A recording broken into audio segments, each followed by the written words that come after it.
Hey everyone, welcome back to Outriders. Hopefully everybody is having an absolutely fantastic day, and in today's video I'm going to go over my Trickster build that allowed me to get to CT15.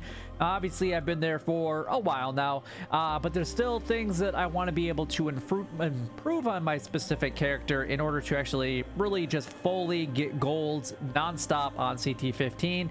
And there's some mods that I'm looking for, but I want to show you guys and showcase some of the things that I have done with my character. So if you guys are struggling or just trying to get to that next level, then hopefully this video will definitely go ahead and help you guys out. Now, for the most part, I've been running this specific playstyle for quite some time. Every once in a while I'll change up some of my gear as far as my armor is concerned, and that's only if I happen to roll something outstanding using the attributes that I want in order to actually go ahead and improve it. So let's go ahead and take a look at everything that actually I'm going ahead and using on my character right now. Now again, I haven't really changed anything. The only thing that I have changed is I've actually upgraded everything from like a level 49, which obviously I was at when I was at CT14, to a level 50. So now that I'm actually in the CT15 range. Now specifically for my build, I'm looking for 3 attributes, and those 3 attributes are bonus firepower, close range damage, and then cooldown reduction. So there is one thing that I'm trying to replace, but every time that I get those 3 attributes inside of my lower armor or my pants, unfortunately they just don't give me a mod that I'm looking for, or they just may not necessarily have as quite a high of armor, like significantly less armor, which is rather unfortunate. So I have been actually running this for quite some time, and then I decided to pull the trigger and upgrade it to a level 50. And then I can always, break it down and dismantle it to get those attribute skills and shards back, so I can use them on something else that hopefully I'll get later on. So anyway, we're going to go ahead and start with my assault rifle. I'm using a tactical assault rifle as this is my secondary weapon. I know that your pistols are technically your secondary weapon, but this is what I consider my secondary weapon. And it does a ton of firepower, and I've actually had this weapon for a very long time. Now, I am looking at doing something a little bit different with this one. I would actually like to have crit damage, weapon leech, and then close range damage is what I would like to actually have with this gun. But the firepower is the highest that I've had on any tactical rifle ever. And I know that there are ways of getting a little bit better of a weapon and getting some of the mods that you guys would want. I am running the ultimate bone shrapnel on here, which does a pretty good amount of damage, but I think I would prefer using because I am playing as a trickster build, I would think I would actually like to have the tier 2 version of this and having a much better tier 3 mod tied to this one if I could. I'd like to completely get rid of that invulnerability bullets because like I said, this is my secondary weapon and I'm not using it all the time. Let's go ahead and move down to my primary weapon, which is the funeral fry. Now obviously this one I've been using for a very long time. I actually got this one almost right away when I was in expeditions. I got really lucky in order to actually go ahead and get this one. But crit damage, obviously I've maxed out all of my attributes, so I am the max that I possibly can be with pretty much everything except for this one, which is still at level 44. I just don't really use my sidearms anymore, so I really don't feel like I need to really do that, at least as of right now, because I'm never using them. But what we do use here is Shadow Comet and then ultimate bleeding bullets, and this one actually is pretty decent for me. I like the ultimate bleeding bullets tied into the Shadow Comet. Now Shadow Comet actually came on this specific weapon. Now obviously you can buy a weapon from Tiago in order to go ahead and get the ultimate bleeding bullets, especially if you guys are gonna want to do any type of bleeding effect on enemies, and that's the weapon that I would recommend. However, when I actually go and purchase it, which is available for me to purchase, and I think I may have actually done that. Is it in my inventory? Actually it's not, so maybe I didn't pull the trigger on that one yet. It's actually about 10,000 8,000 firepower less than what this one does, but it actually has the same attributes, and this one has healing received. I think the other one is weapon leech. Otherwise, I'm going to put the same thing on there. I love the Shadow Comet, and it's just really good for a group of enemies. And obviously, when I'm surrounded by a group of enemies, I can do more damage to them right away. And then being able to call down a comet every 3 seconds is pretty amazing. And then ultimate bleeding bullets, which we're going to get to a little bit more in depth here in just a moment. Now, as far as my mask goes, this just kind of fits my playstyle. I actually kind of like the look of my character right now. I'm not a big fan of the mask itself, but obviously when I rolled this one and I got the 30% more critical damage while twisted rounds are active is really nice. Plus, it had the 3 attributes that I was looking for, and then I was able to put Sharp Eye on it. So killing enemies while aiming down sight grants me 16,000 firepower for 20 seconds, and it stacks up to 3 times. So pretty much anytime that I'm killing enemies down range, 3 of them, and then going on beyond that, I increase my firepower by over 48,000 firepower just because of that one specific mod, which is actually pretty nice. And then obviously Twisted Fate, so 30% more on the critical damage bonus when it is active. And for the most part, you try to run this one all the time and try to leaving it active, so when you do get that crit, you can actually increase the damage by quite a bit. Is it something that I could potentially replace later? Yes, it definitely is, but we'll see if there's something better that I want to be able to use.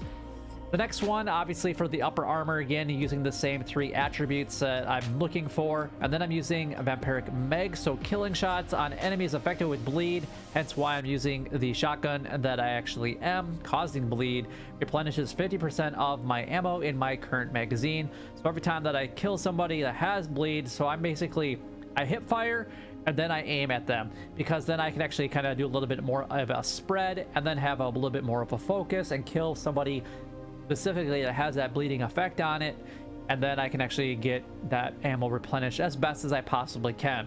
Obviously, this does a lot better in crowded areas, and then I can call down a comet, and then that will kill them, hopefully, but then they'll be affected with bleed, and then I can replenish 50% in my magazine.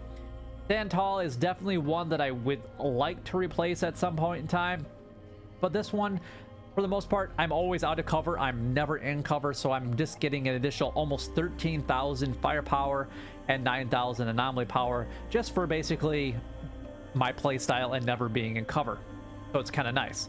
Moving on to the lower armor again, like I said earlier, this is something that I want to go ahead and replace at some point in time. So Radiation Jump is one that I may actually change out at some point in time, especially depending on what I get for lower armor anyway. And then Emergency Stance, so Tending Golem, which is reducing like 67% of my damage to me for 4 seconds, is really nice. And then it happens every 10 seconds, and that's obviously only taking effect when you're 30% or under.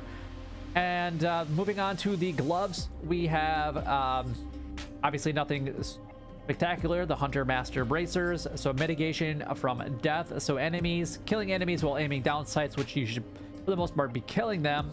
Like I said, I use a hip fire to at least get bleed on them, as many people as I possibly can, and then I aim at them. So as long as I'm aiming down the sights, I will always have 45,000 points of armor for 10 seconds, and that actually stacks up to 3 times. So ultimately I'm getting 135,000 armor just for killing people the way that I would naturally kill them. So that makes me a little bit more tanky in some of those things. I'm using personal space, so just because I am using close range weapons damage pretty much all the time because of the shotgun, and even when I use my secondary weapon, the assault rifle, I'm usually pretty close anyway, so I'm usually with that close range anyway, so getting that 15% damage all the time is pretty nice by using personal space. And then moving on to the boots, we are using a Stare in the Barrel. So it boosts my firepower by 10,000 for each person that is actually within close range, and that's regardless if it's a person or if it's a monster. So, and that can stack up to 5 times. So basically getting another 50,000 firepower just for people bombarding me, which does happen quite a bit in the game. I can increase my firepower pretty much all the time. And then moving on to the last one, we have Bloodlust. So killing shots increase your firepower by 17,500. Again, it stacks 3 times, but it deteriorates over 10 seconds. So obviously if I get those killing shots 3 in a row, I can increase it really quickly up to 50 some thousand right off the bat, and then it slowly deteriorates over time. But as long as I'm getting those kill shots, I kind of replenish that firepower all the time. And if you guys actually look at this, you can see that I'm not running a ton of tier 3 mods because, well, quite frankly, the gods just don't love me, and I get a lot of the repeats. I consistently get legendaries that have the mods that I already have or weapons that I already have, so then ultimately I just end up selling them, or I've actually granted them to my secondary character so that they can actually break them down and make the money off of it and things like that. But you can see that I'm using that one, stare in the barrel. I'm using none there, and then I'm using a sharp eye on here. And then obviously I am using one legendary weapon which came with the Shadow Comet, and then the ultimate bleeding bullets actually came on a weapon that you can actually get from Tiago. So really I'm only using a few legendary or tier 3 mods from legendaries in order to actually get myself up to that CT15 range. Now, am I doing absolutely excellent on CT15? No, I do want to change it up, and actually I want to be able to use this shotgun here, the Death Shield, because I want to use Fortress, and then I also want to use Killing Streak on top of that, or Killing Spree on that, increasing my weapon damage by 75% with a 43% bonus. But I need a couple of mods in order to actually handle that, because I'm going to be getting rid of my bleeding effect ultimately. Now I could easily put bleed on here so that I could potentially do that, and I've thought about doing that, but the problem with it is because of the clip size is so small, I could potentially run into a lot of problems with getting that ammo back. But it does help out a lot in certain situations. So this is what I want to be able to use with Killing Spree on it, which means I'll do a ton of damage all the time using Fortress and Killing Spree on it. But again, I need 2 mods that I'm looking for that will replace my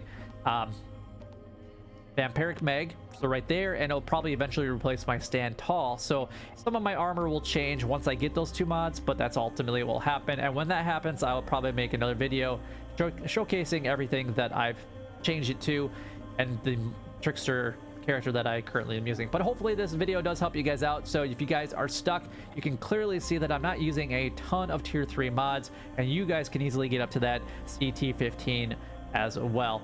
But hopefully this video does help you guys out, and if it does, make sure that you guys go ahead and like, comment, and subscribe down below. It would help me out a lot and is greatly appreciated. But until next time, YouTube, you guys keep doing what you're doing because you're already doing it, and you guys stay gaming.